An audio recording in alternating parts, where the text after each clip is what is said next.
Hello digital seekers, welcome back. So in previous session we have actually talked about Gremlin, and we have seen the anatomy of Gremlin, how you structure a Gremlin query. So you'll have a start step, you'll actually have a traversal followed by a start step and then the sequence of steps, and finally you actually have a closing step, right? So it is okay that you have understood the anatomy of Gremlin. Now we have to actually understand how you set up Gremlin and then how do you run those queries so that you will feel the first-hand experience of running Gremlin queries on a Janus graph or on a Tinkerpop graph. So these are what we are going to discuss in today's session. So if you have missed the previous session about Gremlin anatomy, or if you have missed the sessions for graph database origin and then what are the basic graph databases like property graph databases and RDF stores, the difference between those two. So there are other sessions which I will be linking on the top. You can actually go through that if you have missed. So for now we are actually going to let us jump into the discussion for today, right? So for that, let me just switch over to the screen so wherein we can actually see the agenda for today's meeting. Okay, so what you can see here is the agenda for today's meeting. So let us see, we are actually going to see why, when we say we are going to start with Janus graph, or graph installation per se. So initially, even before starting with the agenda, I am actually going to show you how you can start with a simple console and run Tinker graph on it. Okay, so it is just going to be a very quick overview how you can run kickstart Tinkerpop Gremlin on your console without having to worry about installing Janus graph and any of that. Okay, so after that we are actually going to discuss an approach why we will actually go for when you learn new technologies, you will be actually experimenting certain things you will be installing software, and then you will be you will be installing software, you will be running so many things, you will be changing some environment variables and all that. So when you are learning new technologies, this is actually quite common. So for doing such things, we actually propose to have a virtual machine instead of corrupting your laptop or a desktop. So why we say that, and then what are the benefits that you're going to get by doing so, is what we're going to discuss in the beginning. And then we are going to show you how you can actually install a VM using Oracle VirtualBox. And then I'll also explain you why you need to select a fixed size disk rather than dynamically allocated disk. So we will also discuss about that. And then we'll see how a static IP can be set up on a virtual machine. Let us say we are going to take Linux machines, and we are going to discuss about Ubuntu per se. And then how do you set up a static IP, and what is the difference between static IP versus dynamic IP is what we are going to discuss. And then we are going to talk about guest editions, and then sharing a folder with your host machine. So virtual machine and then the host machine, how do you share folders? We are going to discuss that. And then we are going to discuss about docker-compose, and we are going to install them, and how you will install that. We will actually discuss that. And what are the specifics that you need to take care when you're actually installing these things is what we're going to discuss, because there are tons of tutorials which are going to guide you through installing Docker, installing VirtualBox and creating a VM. There are tons of videos out there, but what we focus primarily is going to be on what are the typical pitfalls that people will fall into, and then what are the very important aspects that you need to take care of when you're creating these VMs, when you're installing this Docker or Docker Compose. And then finally we'll actually see how you set up Janus graph. So Janus graph also you can set up using a Docker Compose file. There are certain Compose files already given out in Janus graph code itself. So one of them which is actually going to use Berkeley DB as the backend, and another one which is going to use Cassandra and Elastic Search for its database. And then we will actually talk about loading A-routes data graph. So we have already discussed about the practical Gremlin live book, and so there all the queries are actually related to this air routes data. Air routes data is nothing but how the flights are flying from one place to another place across the globe, and how many, I mean, what is their schedule, and all of that information is actually an open source data. So using that open source data, the other has actually created one GraphML, so we can actually load it. So we will see how do you load that GraphML data into the Janus graph or Tinker graph that you have created, and then we will run some simple queries. So this is the high level agenda for today. So we're going to discuss all these topics, so stay tuned, and please make sure that you are not missing any of these concepts. And if you are actually planning to do these installations while the session is going on, so you can as well do that, or you can actually attend the session once at length and then understand all the concepts, and then go ahead and then set up your virtual machine and all of that. So it is up to you. So if you are following, I mean, if you are installing parallelly along with the flow of the discussion, then you might need to pause it in between, right? So let us first try to see, I mean, like how you can simply run the Tinker graph on your machine. Okay, so if you have seen, the home page of tinkerpop.apache.org, so what you see here is Gremlin Console and Gremlin Server. So Gremlin Console, we have already discussed, is primarily used for querying the graph and connecting to a remote graph and then querying the data. So, and Gremlin Server is primarily to host the data, persist the information into a persistent store. It could be Berkeley DB, it could be your Cassandra, and then it could be HBase. So how or any other data store for that matter. I mean, like in case of Janus graph, these three databases are prominent. So there can be any other database, and Gremlin Server is primarily responsible for retrieving and writing the data into a persistent store. So we will talk about Gremlin Server, that is nothing but setting up Janus graph. And first we are going to see how you actually do the Gremlin Console. All you do is just download this Gremlin Console into your machine, and once you have it, you just need to unpack it. So that is what I have done. I downloaded it, I unpacked it. So once you unpack it, you will have a bin folder. So within that you have a gremlin.bat or gremlin.sh. So it depends upon what is your host machine. If your host machine is Linux, so you can use gremlin.sh. If your host machine is Windows machine, you can use gremlin.bat. But before running these commands, you should be I presume you being a developer or willing to be a developer, you would already have Java installed on your machine. If not, so go ahead and then download the latest version of Java and install it on your machine, because without Java 1.8 plus, above 1.8, Tinkerpop is not going to work. The Gremlin Console is not going to work. So first you have to install Java and then set up the Java home. So there are tons of tutorials for that. I'm not going to explain how you're going to set up Java home and all that. So you can find it out elsewhere, right? So once you have your environment set up, that means your Java home is properly set up, then you can actually run gremlin.bat. So before running gremlin.bat, let us see what is written in that. Okay, so it is first going to look for the current directory and all of that, and it is actually looking for Java options, and it is setting the maximum size to be 512 MB, and then it is actually expecting Java. So that means it is expecting Java in the path. So it is not just setting Java home, you also need to set up Java to be running from the path. Okay, so Java as a program should be available from your command prompt.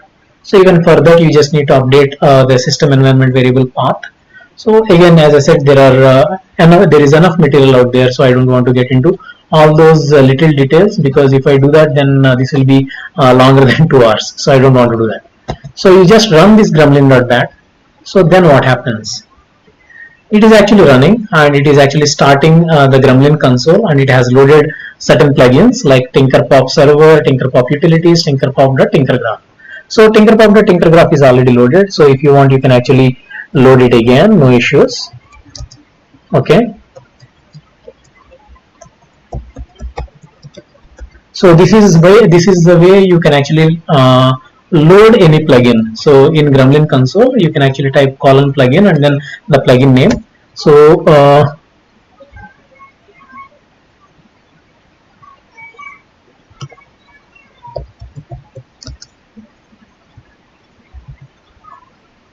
sorry, plugin use, so you have to type use in between.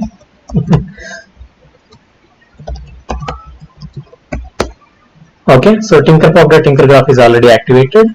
So now how do you instantiate a new tinker graph? Why? Because tinker graph, as we have discussed in the previous session, is an in-memory graph. That means it is never going to be written into a persistent store. It is just going to be in memory. You can query it, and the moment you close your console, data is gone, right? So how do you do that? So you can actually initialize a graph variable as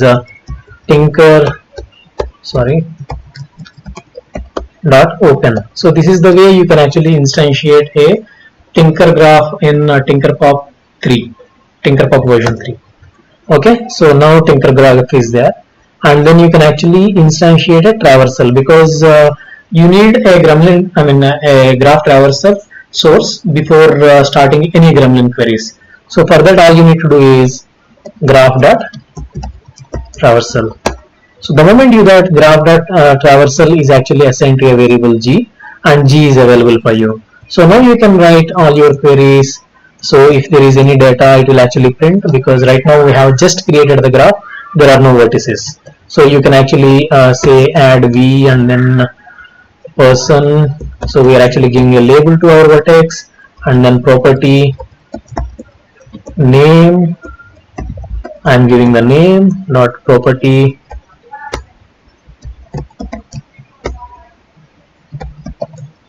age. Okay, so now you know my age. So you just created a vertex. So moment of celebration, right? So now you can actually see what data is stored inside the in-memory data store, right? So how do you do it? G.v. So we're actually asking the starting step as v, so that it will get all the vertices. We only have one vertex, so that one vertex is nothing but v of 0, but that is not giving you any detail, right?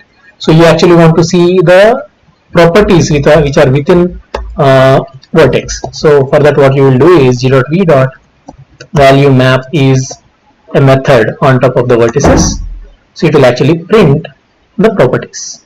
But we also give the label as person. So how do I know the label? So when you are in the Gremlin console, feel free to use up down arrow keys, so it will actually work. So all you do is you pass true as an additional argument, as a boolean argument. Now it will print the ID and label of the person of the vertex. So now it is displaying that ID is 0, label is person, and name is Pani, age is 38. So it is actually printing all that information which is present in the vertex. So this is how you can actually create a tinker graph, create a tinker graph and then work on it. So if you want to load a tinker graph, like the air routes data into this, even that is possible. But again, that is going to be only in memory.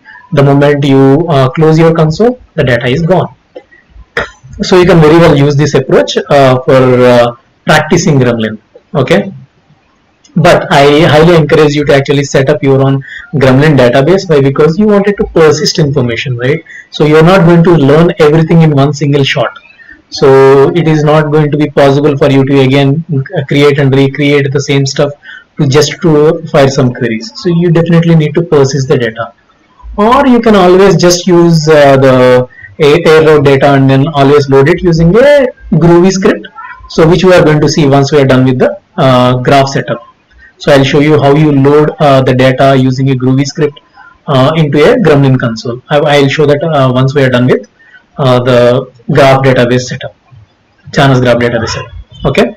So now we have actually seen how you actually do this using tinker graph, and using simple Gremlin console. You haven't installed anything except from Java. So you have just installed Java, you downloaded Gremlin console, you unpacked it, and you ran your Gremlin queries. Beautiful. Be happy for that. So now let us jump into the real crux of the story and how we will deal with the remaining things, like like in our organization, when our developers are coming, we actually ask them to install virtual machine and do all their playground work, learning new technologies or developing any particular projects using a virtual machine rather than installing stuff on their laptops. Because laptops, I mean, like if they are in the virgin state, I mean, if the operating system is in its virgin state, is actually going to perform way faster than the number of times you install more applications, uninstall them, install them, and all of that actually is going to create a lot of fragmentation on your hard disk. So let us just say, so this is your hard disk. Okay, so within that hard disk, let us say that you started filling in, I mean, like installing applications. So applications gets installed at various locations based upon the size requirements and the availability, multiple threads running, all of that. Based on that, the applications get installed at multiple places, and maybe you will start uninstalling stuff. Why? Because you felt you have installed it in a wrong way, and then you installed it like this, and then some files actually got fragmented. That means for the same installation, the file was installed here and the remaining part is here. So now like this, you actually start deploying something else, installing something else, writing some more files, and then deleting them. So all of this actually fragments your hard disk. So the moment your hard disk is fragmented, your performance of your operating system goes down. And this is very true and even more prominent in case of a Windows operating system. And most of you who are much familiar, I mean, like most of you are actually using Windows operating system, I presume. So if you are using it, so then you are more prone to having these kind of hardware, I mean, like breakdowns, like your hard disk might crash because of this so much of fragmentation, defragmentation, because you will never realize how many files gets added, deleted when you are running a Node.js application.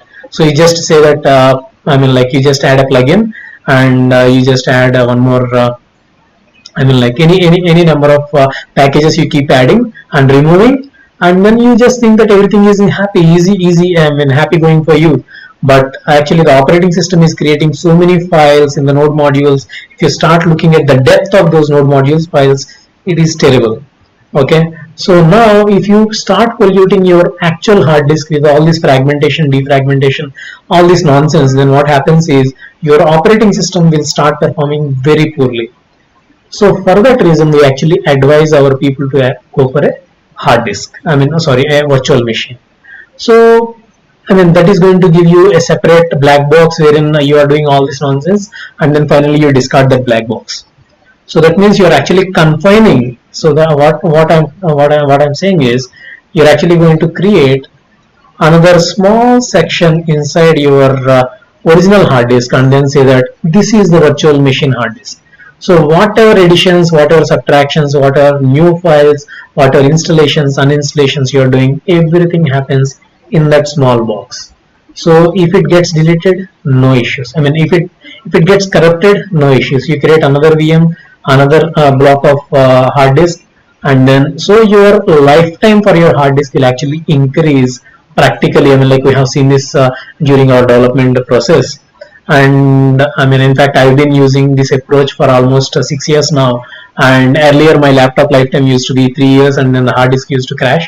And now actually I started using the hard disk for more than 5 years. So yes, I mean, like this is actually working out. So now, I mean, like we already said that you better use your VMs instead of polluting your physical hard disk or your operating system per se. So it could be your Windows, it could be Linux, any operating system. You better create a virtual machine first, and then do all your development within the VM, and then finally discard the VM whenever you think you're no longer going to work in the technology, or that VM actually started performing slow, or that VM has issues in the hard disk. So you discard it, start afresh. So but what about the code that you have developed? So for that we have shared folders concept. So we're going to discuss that down the line. I mean, like we already have it in our list here. So guest editions and shared folders. So we are going to discuss it when we are here. So now we understood that we have to actually use a virtual machine instead of polluting our actual machine, right? So now for creating virtual machines, there are tons of options. I mean, like most prominent options are Oracle VirtualBox, and even VMware is there. So you can actually use any of them. but I'm very well versed with Oracle VirtualBox. I have been using it almost for 15 years now, and then I'm quite happy with Oracle VirtualBox. I don't really find a reason to switch over to something else. So I'm just sticking to it, and I'm just going to explain you how you are going to install VirtualBox and install like a VM in it. How do you set up a VM? And I'm not going to go in depth for this installation process, because that is just click next and install. So that is not what I'm going to explain now. I'm going to explain what are the typical things that you need to take care of when you are installing VirtualBox or creating a VM. So that is the more that is where I'm going to give more emphasis. Okay. So now, so while we are creating the virtual machine, you need to select a fixed size hard disk. So we will actually see this during the actual installation process. Okay, so we will discuss it again. So you please remember the concept that we have discussed just now. Hard disk getting fragmented just because you keep installing, uninstalling stuff, you keep writing, deleting files. Because of all of this, your hard disk can get fragmented. So just remember this concept, and then we will just jump back into this concept when we are talking about the actual implementation. So now, so I just prepared a simple deck for easily navigating through our installation process. So so what we are going to cover in this is VirtualBox installation and virtual machine setup, and also Janus graph installation. So now, before VirtualBox installation, first thing that you have to do is BIOS setting and enable virtualization. The reason for this is any virtual machines, physical machines that you purchase, whether it is a laptop or a desktop, so they come with an operating system and then the BIOS settings, which allow you to only create 32-bit operating systems. The virtualization technology available with the processor is not going to be given openly for virtualization technologies, right? So for that reason, you have to actually enable virtualization in your BIOS settings. So these are the list of steps that you have to follow. So the reason we have already clearly outlined that you have to actually follow, to be able to create a 64-bit VM, you need to enable virtualization. Why I need a 64-bit VM? Why cannot I simply live with 32-bit VM? Because 32-bit VM is very limiting in performance. So 64-bit is comparatively very high performant operating system. So, and it can address more RAM. 32-bit operating system can address only 2 GB of RAM, whereas 64-bit operating system can address more RAM. Okay, so if you want to know the upper limit of 64-bit operating system RAM capabilities, so just Google it. Okay, so I don't remember it on top of my head. Next one is to do this, what you have to do is first restart your machine, get into the BIOS mode. So you can use any of this keys based upon the make of your machine. So different laptops or different machines will have different keys to get into the BIOS setting. So it could be escape, F10, F8, whatever it is. Go to the BIOS setting and then navigate to the system configuration. Again, this can be different for different BIOS versions. So based upon your BIOS version, you keep navigating on across tabs and then find out this concept where they are actually talking about virtualization. So or CPU virtualization or processor virtualization, whatever they call it as. So that is the section you are interested in. So go there, enable virtualization, and by selecting the checkboxes around that, and finally click F10 and save your changes, exit. Okay, so how do I know whether I have properly enabled 64-bit or not, or virtualization or not? So we will see in the next stage, right? So once you have done your changes, save settings, and then hit on reset, so your BIOS settings are updated. So next thing is you download Oracle VirtualBox latest version from Oracle installation page, Oracle VirtualBox page, and then install it. I'll provide the link later on in the video description, so you can actually go there or you can Google it and then get there, easy, right? So click through the default options for installation. And now open the VirtualBox. So configure VirtualBox to be started as administrator. So this is important. Why? Because when you wanted to do shared folder mounting, and I'll explain the reason why you need to do shared folder mounting and all of that in a later stage. So to enable, to make sure that your shared folder works properly with symbolic links, and if you have a virtual machine inside your Windows machine, you are now going to have a Linux machine. So this virtualization concept and all, I mean, like I have already explained in another video, which I have,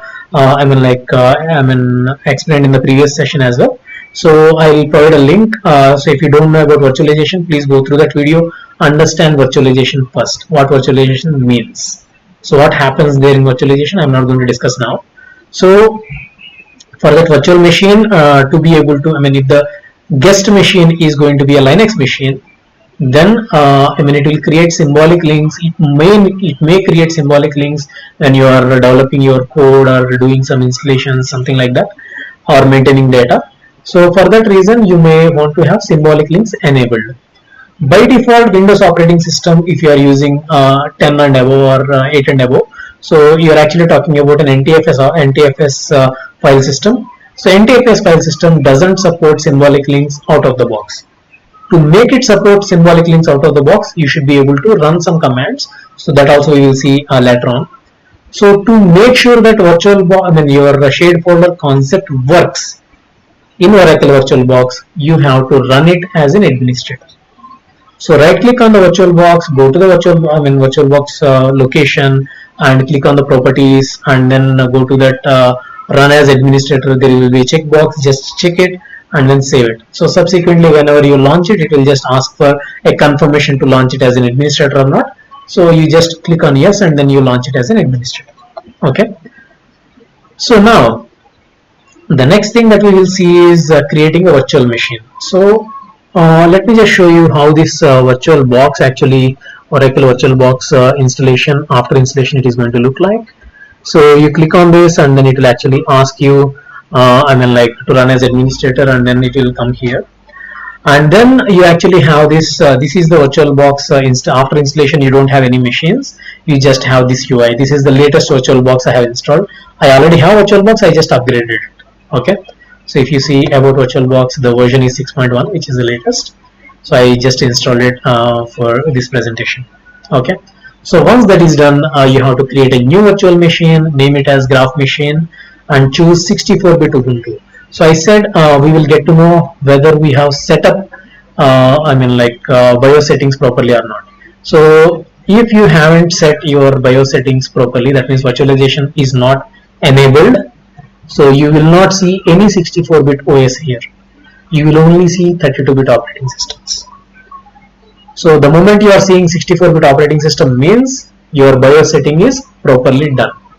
So what I want you to do is just select the name of your virtual machine to be a graph server. It can be anything, and then select Ubuntu 64. Again, Ubuntu is my personal preference. You can go for CentOS, Red Hat, whatever is your personal preference. I don't mind. Debian is also okay for me. It is up to you. So I have again chosen the latest version of Ubuntu 20.04. Again, I've been using Ubuntu for quite some time. I have used 14, 16, 18. Right now, just for this session, I installed 20.04, which is good. So download the latest Ubuntu ISO image. So you can actually find it on web quite easily. I'm going to provide the links. Okay. So this is where you can actually download Ubuntu. Fossa is the code name for 20.04. So instead of downloading the desktop image, I advise you to go for the server image. Okay. So you go and install a server image. You go and download server OS ISO image, and then add the ISO as your CD or DVD for your virtual machine. I'll show you the screens. I don't want to flip back and forth. I already have the screens in the next screen, I suppose. Yes, I already have the screens here. So we'll just go through the steps and then we will run through the screens quickly, right? So and then add a bridge network to your VM to enable internet access to VM, and also being able to create your static IPs. So you need bridge network, and then create a new virtual hard disk and create it as a fixed size hard disk. Okay, so the reason again for fixed size, there are two options. You can, there are multiple options. So fixed size, two options only when you are creating hard disk. We will see in the screens. So fixed or dynamically allocating. So dynamically allocating means you can allocate beyond your hard disk size, and then you can say I'm going to have 2 TB instead on a 1 TB machine. So you're just fooling the machine, fooling the virtual machine that you're going to get it when you need it. Okay, so VirtualBox is going to dynamically allocate as and when it requires. So, but by doing that, what happens is fragmentation increases, because every time you run the machine, it requires additional memory. It will add another block of memory to your virtual machine. Again, it will add another block of memory to your virtual machine. So your actual hard disk gets fragmented. So instead of that, if you give a fixed size hard disk, so if you say 10 GB, 30 GB hard disk, then what happens, that 30 GB will be blocked for your VM, and then nobody else will be able to access it. So that 30 GB file gets created. Okay. So again, I mean, like if you are using 32-bit operating system, you cannot have file sizes beyond 2 GB. Okay. So 30 GB hard disk you can create, and then you can give it as your virtual hard disk for this machine, and then start VM and install the operating system. Select OpenSSH when it is asked. So now this is what I have told. I mean, you better select. You have to select server instance, server installation, and then once you click on this new, you will actually be prompted like this. You will provide your graph server, and then you select Linux, you select Ubuntu, and then you click next, and then you select your memory RAM, so that you want to give for your operating system. That virtual machine. So I actually gave 3 GB. I mean, like it is up to you based upon your available RAM on your laptop or desktop. You actually give the better give more RAM, because that is only going to be used when your virtual machine is running, right? And then you actually create a virtual hard disk. So this is the option you will select, and then it is better to select VDI rather than VHD or VMDK. The reason is VMDK is something which is going to be cross-compatible between VirtualBox and VMware, but the biggest disadvantage is once you run out of your hard disk size, so that means you allocated 30 GB and you wanted to expand it afterwards, fixed size and expand it. So that is not possible in a VMDK. You again need to convert it into VDI and then expand, so which is a big nonsense. So it is better to create a VDI. I mean, if you are not planning to use VirtualBox and VMware both together, I don't see that as any practical scenario that you might want to do it, right? So you select VDI and then go to the next screen, dynamically allocated fixed size. I already told you better create a fixed size hard disk, and the fixed size hard disk you actually give it as 30 GB or whatever. I mean, like right now on my machine I only have 250 GB SSD, but it is showing me 2 terabytes. So I can actually give it to 2 terabytes and fool the system. I mean, like when I'm creating a virtual, I mean, like dynamically allocated, because I'm going to delete this machine, that is why I allocated dynamic. Okay, but I advise you to don't go for dynamic. You better create a fixed size hard disk. Okay. So the next thing is you go to the settings, you click on settings, and then you will be prompted with this screen. You actually go to that storage section, select the DVD location, and then choose a disk file. So that is what you have to click here, and then choose a disk file. The disk file is, you have to select your ISO image that you downloaded, right? So you select that image and then go to the network tab, select bridge adapter. Okay, so initially it will be NAT, so you select the bridge adapter and do nothing else. Save the settings, click on start. So the moment you click on start, you select the machine that is created, which is not created, it is just configured, right? So now to install operating system, you click on the start. So it will actually show a screen like this. So select the startup disk. So you will select your Ubuntu ISO image that you have created and click on start. So once that is done, you will be presented. I mean, like there will be, I mean, you have to patiently wait for some time, because the OS libraries need to be loaded, and then it will ask you English. I mean, the language, I prefer English, and then my keyboard layout is US English, so I selected the keyboard layout. I mean, that is the default options. I don't necessarily need to change anything, but if your keyboard layout is different or if your language is different, you please do so. And then it will actually show you the next screen, wherein it is showing the DHCP ENP0S3. ENP0S3 is the network name given to your network adapter. Why? Because you are creating a virtual machine, and for that virtual machine you created a network connection. So that network connection is going to work as a virtual connection between your physical machine and your virtual machine, and that is going to be named as ENP0S3. That is in my case, not always. And it is also using a DHCP. DHCP is dynamically allocated IP address, and I am getting a 1.8. Okay, and click on done. I mean, like you don't need to do anything right here. So I mean, you click on done, and then proxy, if you have any proxy settings for your internet access, you have to provide it here. But ideally your host machine is going to take care of the proxies, so you don't need to worry. And then the next thing, again, just click on done, and then next screen is where it is going to be interesting. So if you have given at least 25 GB plus, so directly this screen you will see. So wherein it will automatically allocate boot and everything, it will provide the proper partitioning, LVM partitioning and everything, and it will just ask you to click on done. So that means if your virtual hard disk that you have created just now is never touched, so in that case it will already know how to deal with the partitioning and everything. So the program already knows, it will actually give you that. In case, so if your installation process got screwed in between and then you went back and forth, there was a power out and then you went back to that same VM and then started it, so then what happens, it is not going to show you this screen, it will ask you to create the partition yourself, because it will assume that the hard disk is already used. So first thing that you have to do is you select this, you hit on enter or space and then use as a boot drive. So you have to select this option, and then again in the next screen you have to again select this and then select add GPT partition.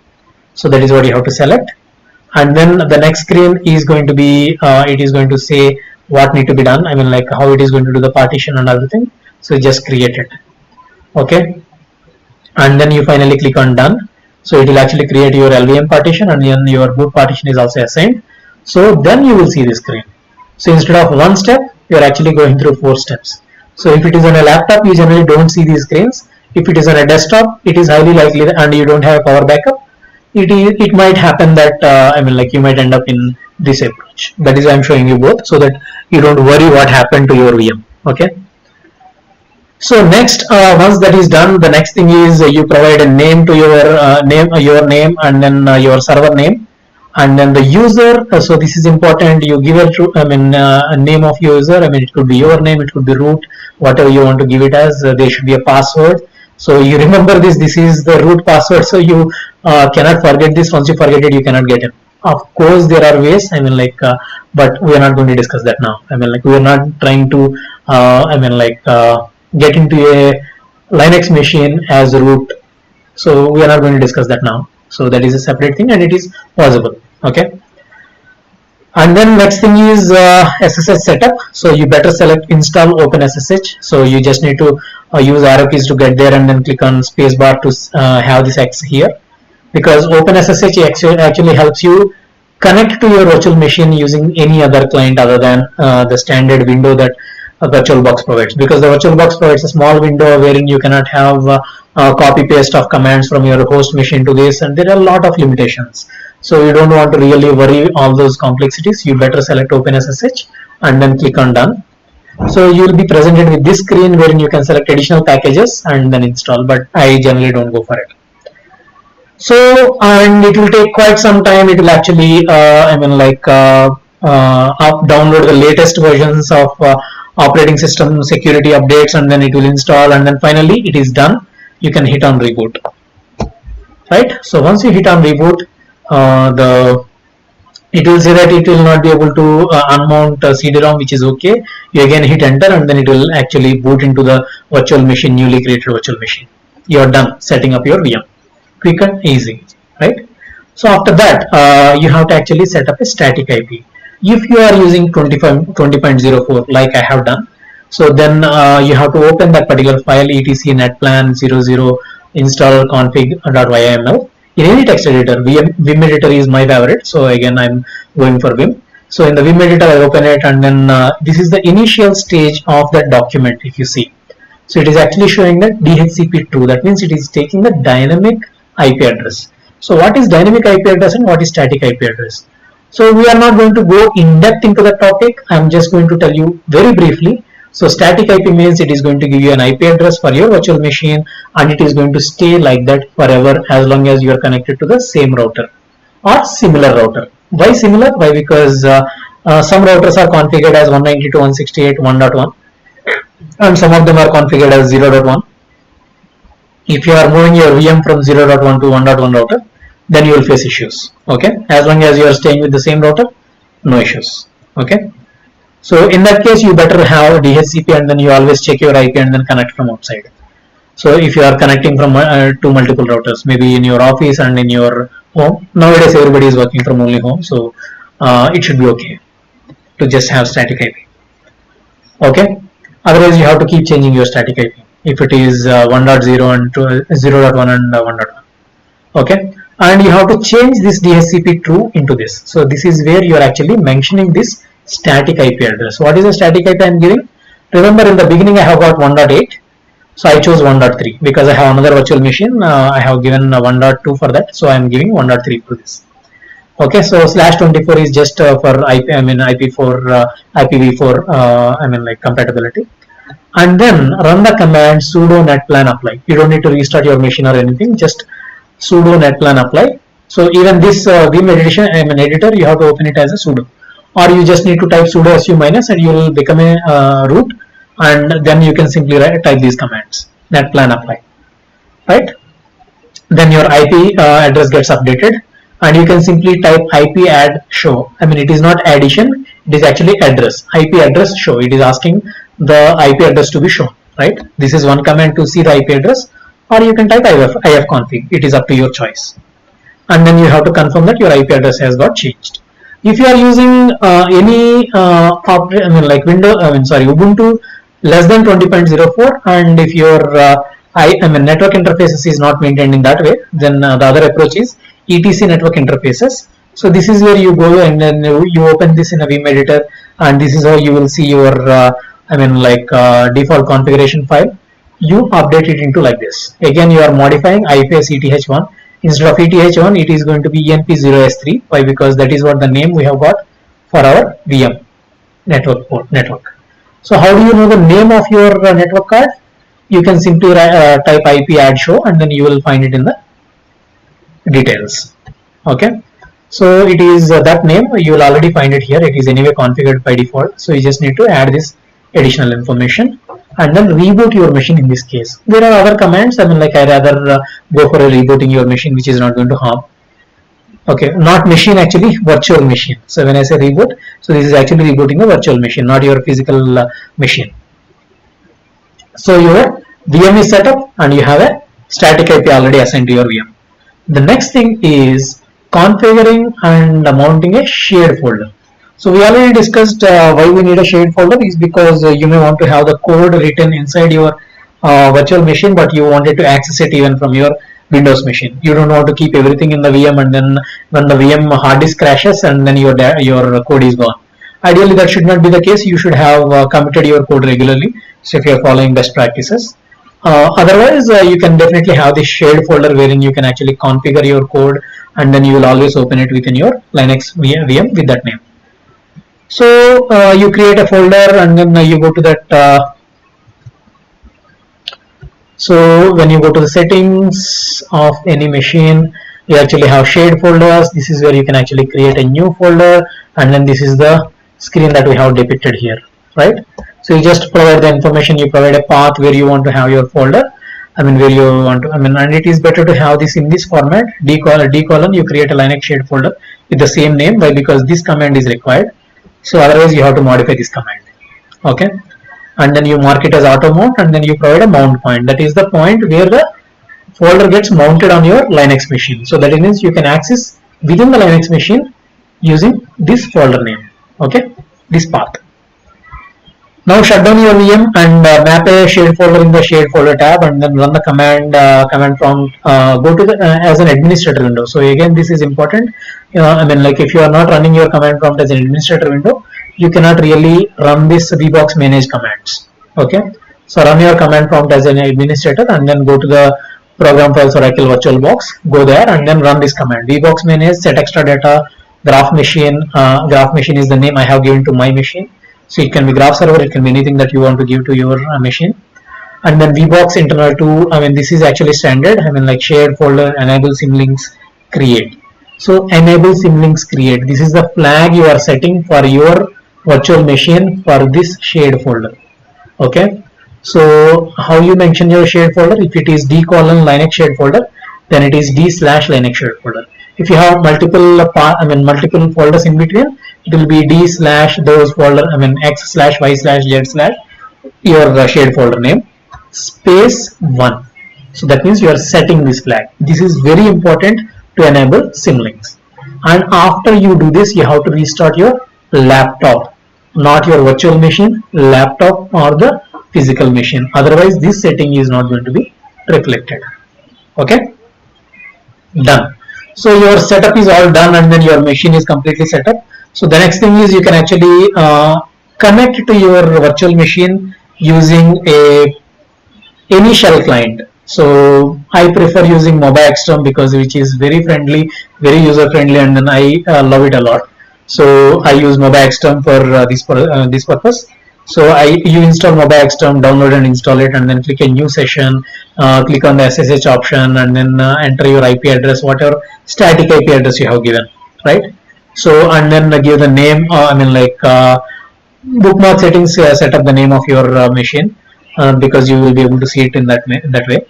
And then you have to provide the name of the user, and then hit save, and then connect to that machine. It will ask you, it will prompt you for the password for the first time. Enter your password, click enter, and then it will save your password. It will ask you whether you want to save your password. I prefer saving it because I am going to use my laptop. So after that, subsequently, you just need to do a sudo su minus to get into the sudo account, root account, right? Next, installation of guest editions, because you have set up your VirtualBox but you haven't installed your guest editions. Okay, so how do you do that? You actually open your VM, it will actually show up in this kind of a window. So within that, you click on devices and then insert guest editions CD image. So if you click on that, that guest edition CD image gets inserted into the DVD drive of your virtual machine. Okay, so again a virtual DVD drive for your virtual machine. This CD gets inserted. And then what you have to do, you have to run these three commands: mount dev cd-rom space media. So you are actually mounting your cd-rom to media folder, and then go to the media folder, and then simply run /vbox linux editions.run. That's it. You don't do anything else.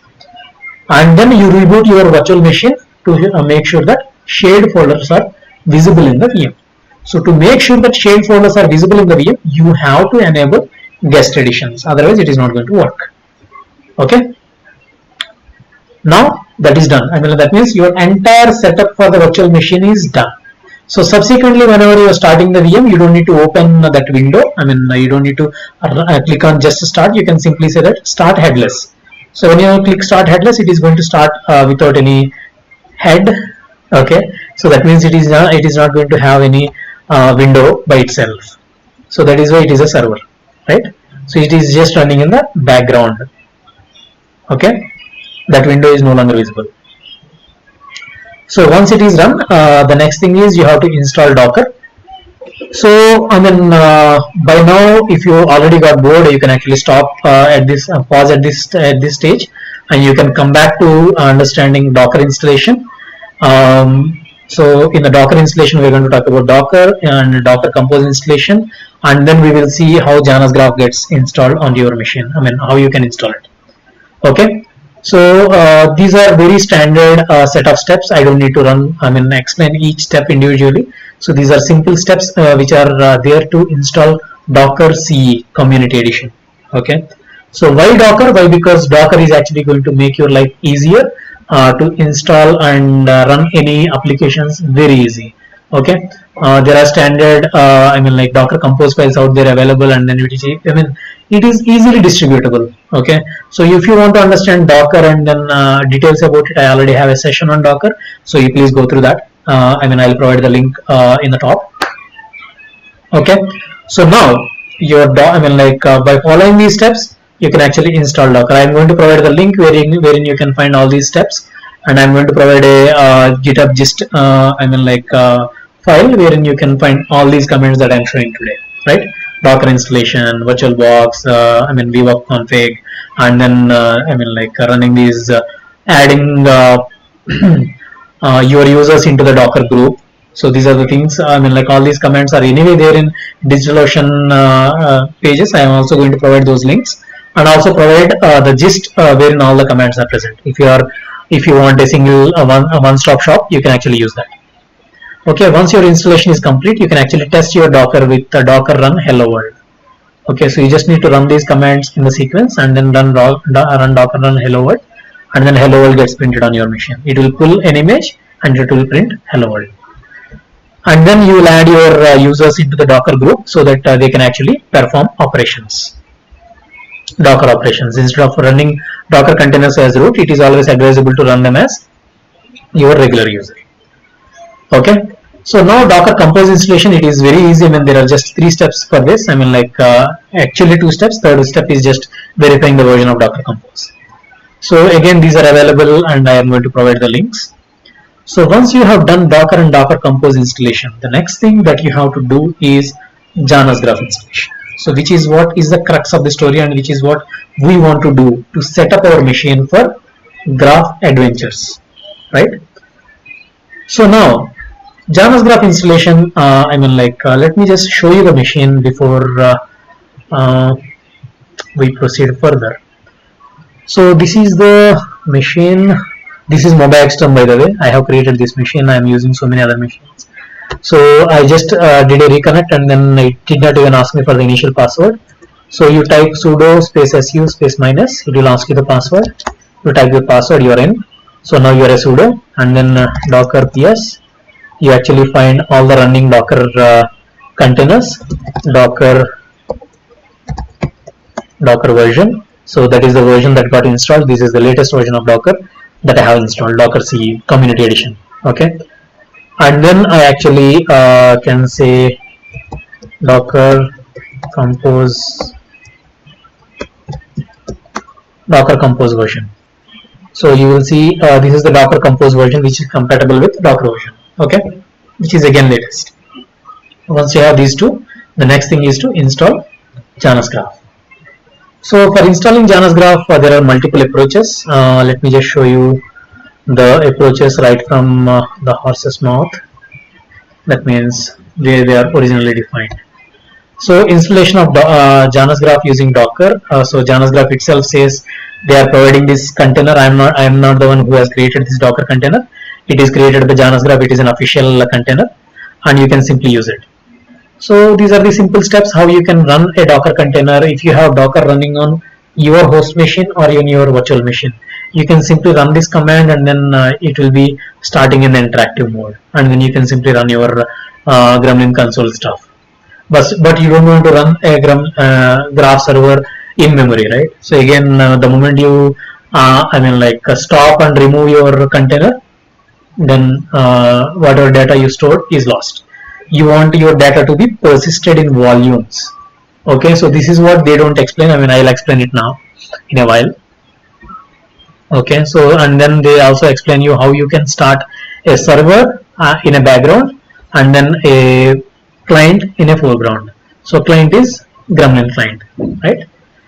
So this is the steps, and then they also explain how to install Janus Graph natively on your machine. That means if you don't want Docker and all of this and then you want to install plain vanilla Janus Graph on your machine, I don't encourage it for development. So but for production, this is the best way to do it.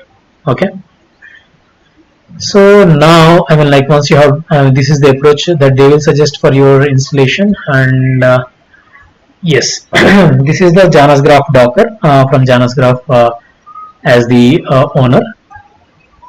So there they have given you multiple compose files. So Janus Graph Docker Compose file here, which is actually going to give you approach of using Berkeley DB and a volume mounting. So this is actually going to start Janus Graph using Berkeley DB, and it is going to do a volume mounting. So any data that you have created in this particular Janus Graph is going to be persisted in Berkeley DB.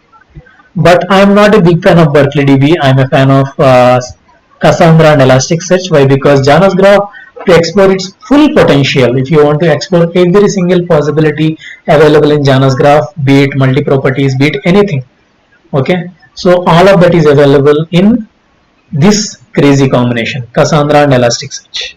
Okay, so if you're having that as your backend and indexing platform, Elasticsearch as the index backend and Cassandra is your database backend, so that is when you will actually be able to explore the complete functionality of Janus Graph. So that is the reason why I use Cassandra. Yes.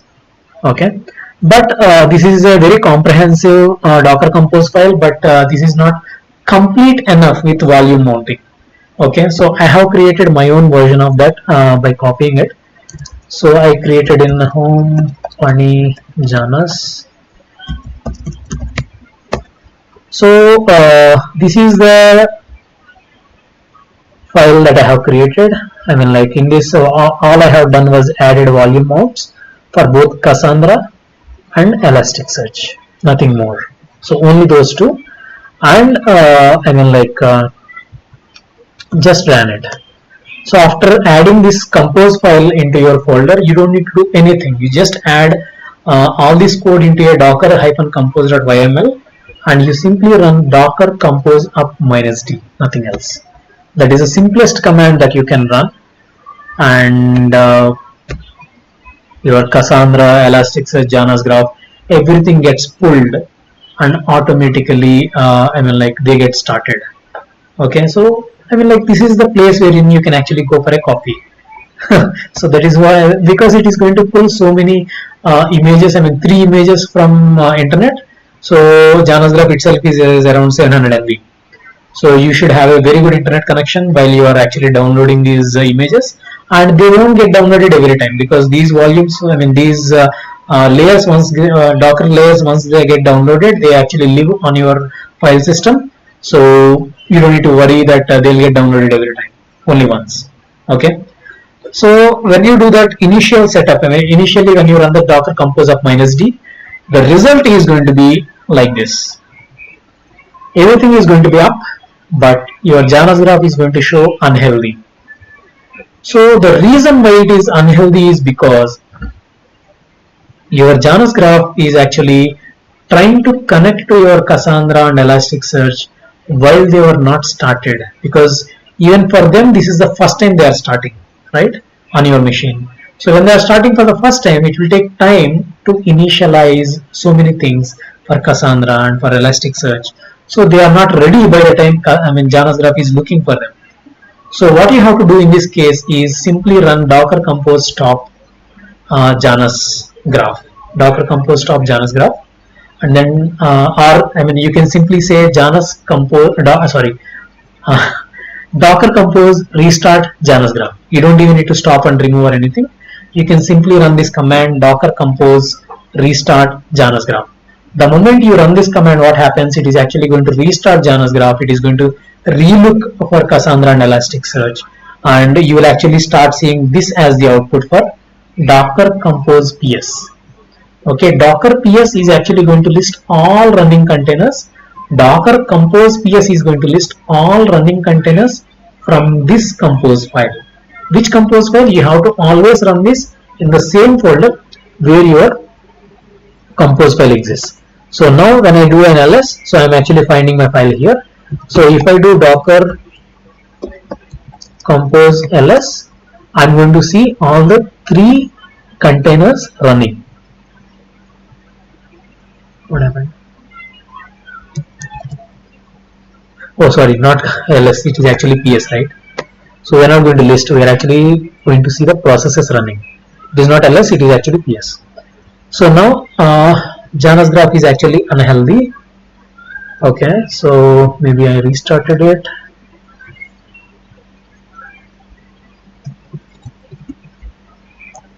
Okay, so I am restarting my Janus graph. So it is going to take some time.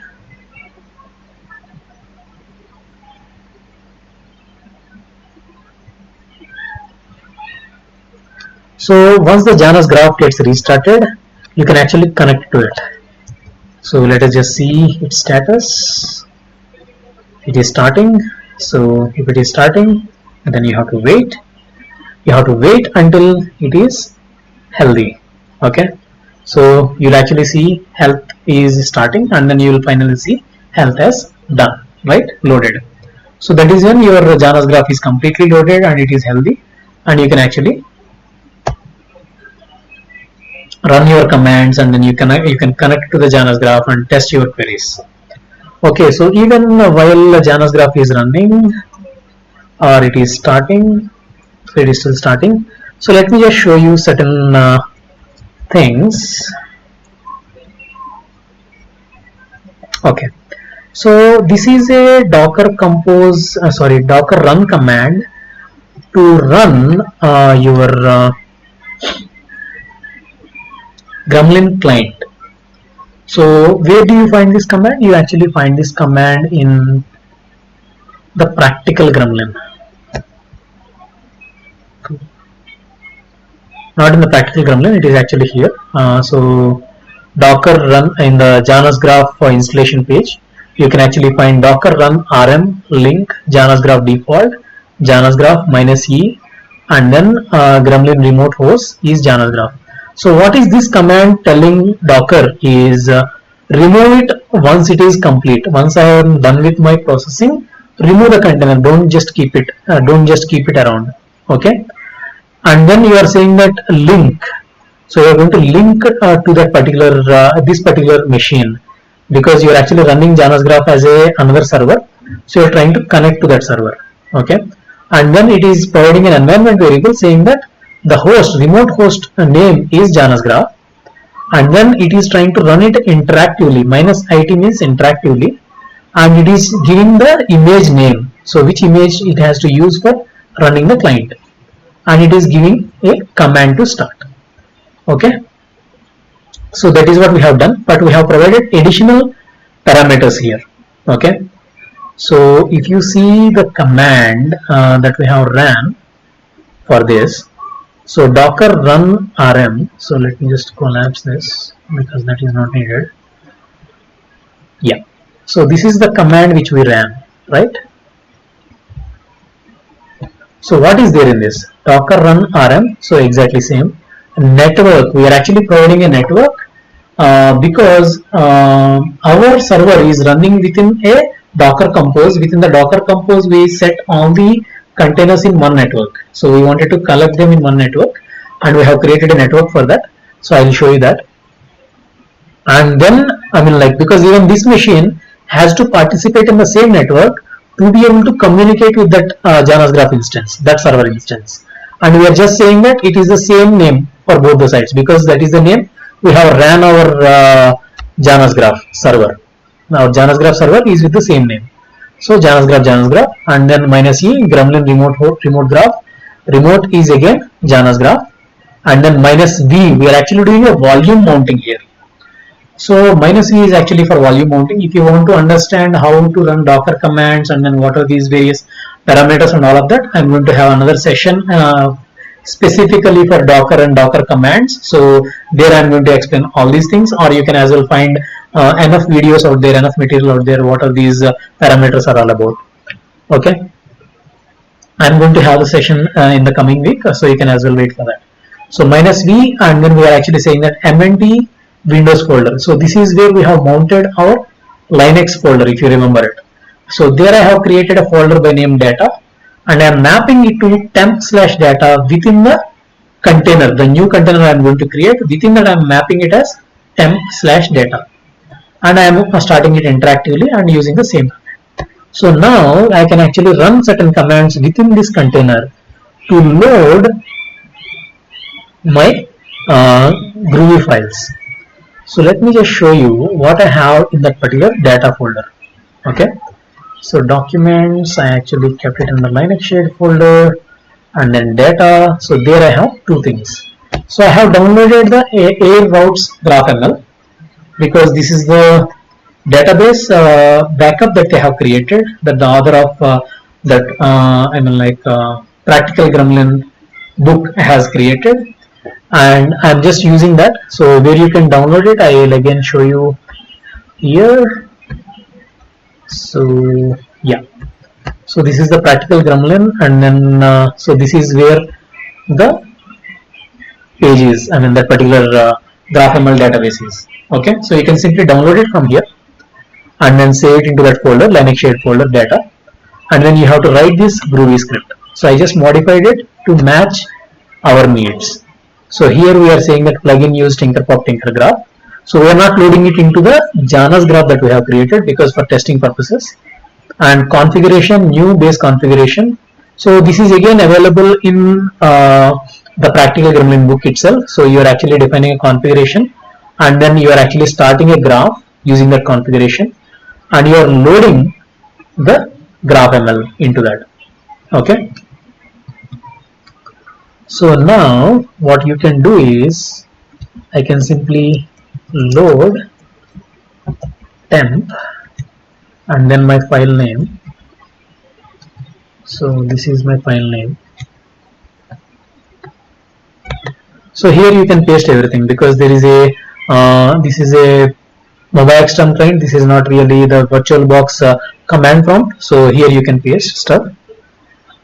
File not found /temp/ load. Oh, sorry, it is actually inside the data folder, right? So within the temp we have mapped data folder, and within that we have the load add-data.group. So now it is actually loading the data, it is actually creating a graph instance, it is creating a graph traversal source, and then it is making everything ready for us to run our code. So we can then run a g.v count and all of that, all of those functionalities we can actually run afterwards. Okay, so now our graph is completely set up, and we will get to know by graph.toString, I think. It is going to print number of vertices and number of edges that are downloaded. So it has 3619 vertices and 50,148 edges. So you have such a huge data loaded into your graph in such a short span of time, with all the edges and with all the mappings and intricacies, everything. So now you can perform any kind of a query that you wanted to perform. So let us just pick some queries from the practical Gremlin book itself and then run them. So here he says g.v has label airport and then has values code. Okay. So we are just pasting that particular statement, and it is going to print all those all those airports which have a code. So now if you know any code, values code as, okay, so we will say ABX. So that means we'll only get one vertex.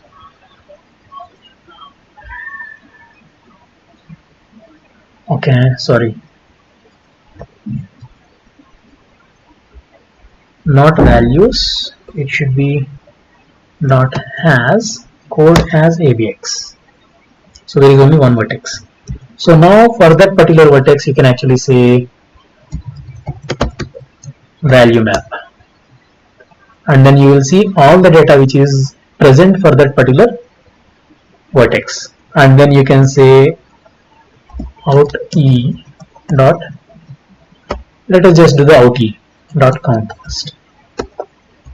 So we will know how many outgoing vertices, outgoing edges are there from that particular vertex. So there are only 3 outgoing vertices, so it is not going to be a big deal. So we can simply do value map of true, so that we also know the edge name. So it is all routes, so it is actually having a distance as the value on the route. So now for the out e you can actually write dot inv. That means whatever is the in vertex for that particular map, for that particular edge is going to be printed. So that means it is going into Australia from that place. Everything is in Australia only. So everything is going to city Sydney. So this is Sydney, this is Melbourne, and this is Brisbane. So that means from that particular vertex, what is that? It is actually city Albury. So from Albury, so there are flights to Sydney, Melbourne, and Brisbane. Okay. So you can test it for any of the codes that you know of. So you can actually change the code as I'm just trying HYD, so hope it is there. There are so many flights from Hyderabad. Okay, so you have so many flights from Hyderabad, and then you can actually see city Mumbai, and then you see all their timings and everything, their lat long, their positions. So this is the kind of data we are looking at. You can you can have fun with this data. Once you load it, you can fire as many queries as you want. You can actually practice all the steps that are available in Gremlin. Okay. So if you want to get help, you can just type help, and if you want to quit, you can just quit. So you're done. So you're done with that particular container that you have run. So you can as well run the container, because you have mentioned -rm, you can as well run it without -rm. That means it is always going to, it is going to be present. You can simply start it subsequently. That means whatever data you have loaded is going to be present. So those things we will actually see it in the next session. So we will actually talk about how differently you can load the data, and then how you load this airborne data into the graph database that we have created in Cassandra and Elastic Search, and how do you, because that is where the data is getting persisted, right? So next time onwards, when you are trying to load this data, you have to again reload the data into your Tinker graph, because right now, even now, we have loaded it into Tinker graph. So we want to load the data into the Janus graph that we have created. We will see that in the next session. So wherein we will see the data getting persisted, and we will also see how we can persist the client situation using Docker. Okay, and also we will see how you can connect to the server running inside your virtual machine from your host machine, or from some other machine running in the same network. So we will see all those details in the next upcoming session. So stay tuned, and also we will talk about certain steps in Gremlin. We will talk about various steps, and we will club them into various groups of steps, and then we will address them in the upcoming sessions. So before we go, let us just see the status of our Janus graph. I hope it should be. It is still unhealthy. I'll actually try to figure out what happened to the Janus graph. Okay, so, and I'll post it as a comment in this video. So until then, thank you very much for watching. And so if you have any questions, you can actually post them onto this particular session that we are running. And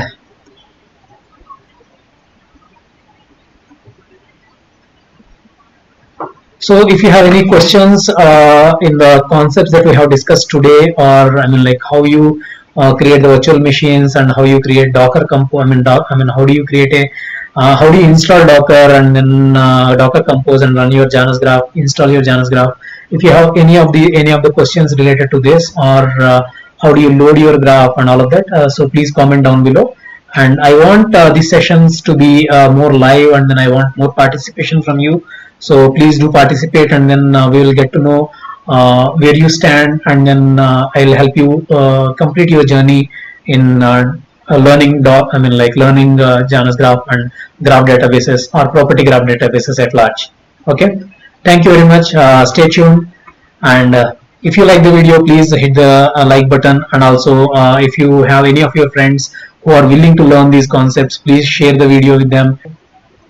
Thank you very much. Have a nice time. Bye bye.